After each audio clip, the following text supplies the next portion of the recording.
कस्टमरले खाना खायो र राम्रो तरिकाले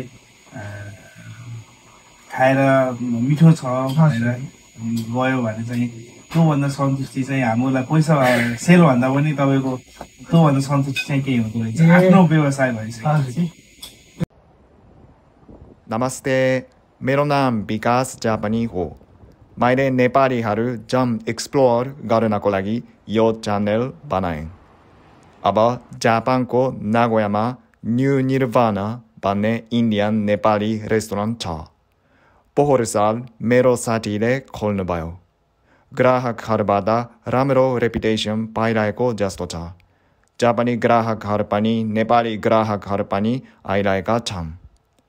आज हामी यहाँको साउजीलाई के सोचेर काम गर्नुहुन्छ भन्ने सुन्छौँ। कति बजेदेखि कति बजेसम्म काम गर्नु? हाम्रो चाहिँ के चाहिँ काम गर्ने चाहिँ बिहान 9 बजेबाट हजुर त 3:30 बजेसम्म चाहिँ काम हुन्छ। हजुर 3 बजेबाट 5 बजेसम्म के आराम 2 घण्टा। हजुर 3 बजेदेखि 5 बजे। हजुर 5 बजेदेखि फेरि खोल्ने त्यहाँबाट फेरि 10 बजेसम्म चाहिँ हाम्रो ओपन हुन्छ। हामी चाहिँ बन्द गर्छौँ। सरसफाइ गरेर किचनको सबै सामानहरू मिलाएर। तपाईँ कति वर्ष जापानमा बस्नुभयो? म चाहिँ जापानमा 10 वर्ष भयो। 10 वर्ष भयो? लगातार बन्द गरे पनि हुन्छ हजुर लगातार जापानमा चाहिँ 10 वर्ष भयो। नागोयामै बस्नु भएको छ कि टोकियोमा चाहिँ 1 वर्ष बसेर? हजुर अब जुइचीका छु म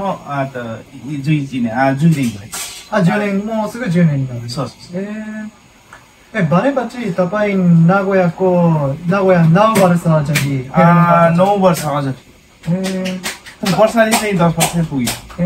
नागोया कस्तो लागिरहेको छ? नागोया चाहिँ वर्षा चाहिँ एकदम शान्त वातावरण सफा। किनभने म लामो समयसम्म बसेर। हजुर राम्रो लाग्यो। राम्रो एकदम राम्रो छ। यो 9 वर्षमा नागोया कस्तो चेन्ज? पहिला चाहिँ नेपालीहरू थिएन यहाँ। नेपालीहरू थिएन त नागोयाको चाहिँ लगभग मेन सेन्टर नै हो यो ठाउँ चाहिँ मासाकी। हजुर तर नेपालीहरू पनि थिएन कोही पनि। तर हाम्रो यसको नजिकै थियो। यसको अर्को नजिकै बिल्डिङमा चाहिँ इन्डियन रेस्टुरेन्ट थियो। हजुर म चाहिँ 9 वर्ष काम गरेँ। इन्डियन रेस्टुरेन्टमा काम गर्नु? हजुर तर त्यतिखेर त त्यति नेपालीहरू थिएन। नेपाली मेन्युहरू पनि थिएन। मोमोहरू पनि थिएन। इन्डियन खानेकुरा मात्र करी नानहरू। त्यतिखेर नेपाली विद्यार्थीहरू पनि थिएन। तर एउटा दुईटा नेपालीहरू चाहिँ थियो। तर त्यस्तो अहिले धेरै थिएन। तर आजकल त नेपाली रेस्टुरेन्ट छ नि। किन त्यस्तो धेरै बढ्यो? अहिले चाहिँ नेपालीहरू धेरै आउनुको कारण चाहिँ अब यहाँ चाहिँ इन्टरभ्यू चल्यो। स्टुडेन्टहरू पढ्नको लागि आउँछ। अनि यहाँ नजिकै रेस्टुरेन्टदेखि 5 मिनट तल चाहिँ एउटा गएको छ।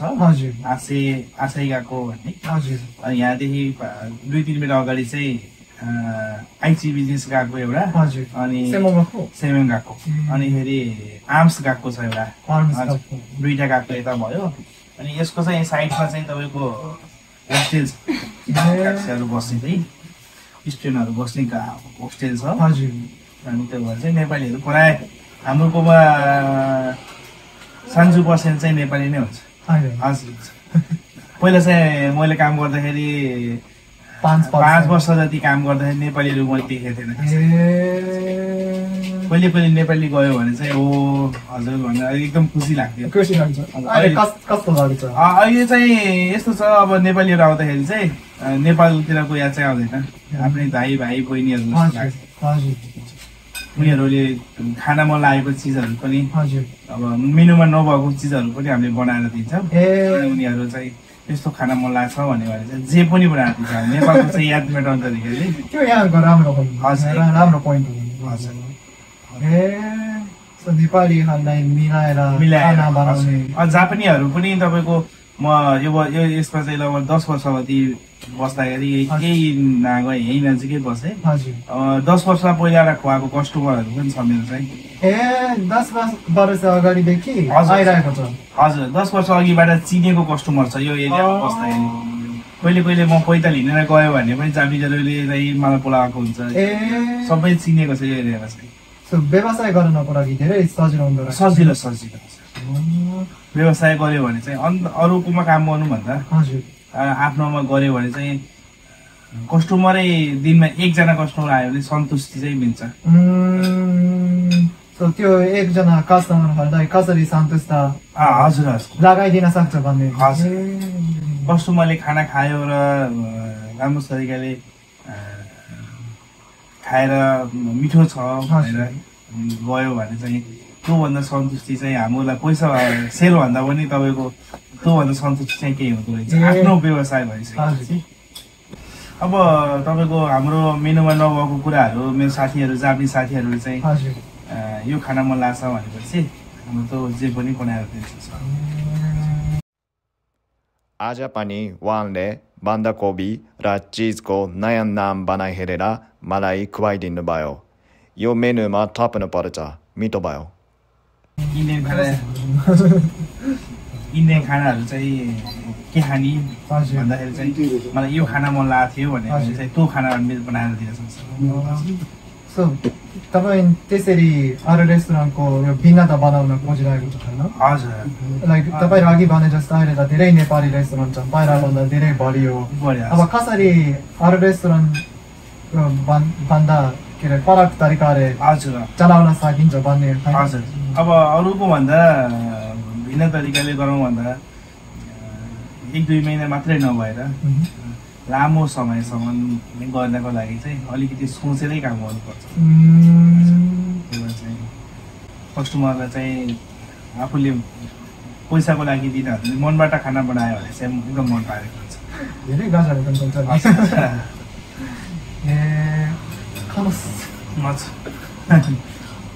अझ पनि नेपाली कस्टमर हजुर प्रायः अब अहिले चाहिँ नेपाली कस्टमरै आउँछ नियोगोगाको नजिक नियोगोगाको नजिक छ अब एकचोटि आएको कस्टमर चाहिँ नेपाली कस्टमर नजिक बस्ने कस्टमर आयो भने मिठो रहेछ हजुर भनेर अनि फेरि पनि त्यो आउँछ हजुर अब नान खरेहरू करीहरू खाँदाखेरि पनि हामीले जापानिजलाई दिने बेस र चिकनै बेस भयो भने जापानिजलाई दिने बेस र नेपालीलाई दिन पर्यो नेपालीको जिब्रोमा लाग्ने टेस्टहरू चाहिँ हजुर नेपाली जिब्रो जापानिज जिब्रो फरक पर्छ हजुर हजुर अब तपाईँको जिब्रो नेपालीको जिब्रोमा लाग्ने चाहिँ त्यो अनुसारको बेस बनाएर दिन्छ हामीले दिँदाखेरि कस्तो फरक पर्छ हजुर धेरै नै फरक पर्छ हजुर एकदमै फरक पर्छ नेपालीहरूले पिरो खान्छ पिरो खाँदैन अब जातिजहरूलाई चाहिँ हामीले अदरकहरू अदुवा लसुनहरू हामीले त्यो युज गर्दैनौँ धेरै तर पनि नेपालीहरूको लागि चाहिँ त्यही बेसलाई चाहिँ लसुन अदुवाहरू हालेर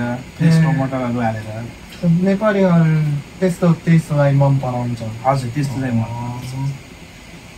कसरी त्यस्तो सोच पायो त्यो चाहिँ अब आफूलाई मनपर्ने खाना म नेपाली भएको कारणले गर्दा अब आफूलाई मनपर्ने आफ्नो जिब्रोलाई मनपर्ने खाना नेपालीलाई पनि त्यही मनपर्छ भने थाहा हुन्छ हजुर अब जापानिजले चाहिँ अब यत्रो वर्ष लङ टाइम काम गरेको भएर जापानिजले चाहिँ कस्तो खालको मनपर्छ जापानिजले चाहिँ लामो समयसम्म खाना बनाएकोले अनि जापानिजलाई चाहिँ कस्तो खालको मनपर्छ हजुर त्यो अनुसार सबै थाहा भएको कारणले कस्टमरले चाहिँ खरासा पिरो चाहिँ अब 5 नम्बर पिरो भन्यो भने त्यसले 5 नम्बरको पिरो खाने मान्छेले कुन टेस्टको खाना खान्छहरू पनि हामीलाई थाहा हुन्छ पिरोको लेभल अनुसार हजुर बेग्लै तरिकाले बनाउँछ लास्टली जापानिजमा यो इन्डियन नेपाली रेस्टुरेन्टको व्यवहार गर्नको लागि केलाई ध्यान दिनुपर्छ मेन चाहिँ खाना सरसफाइ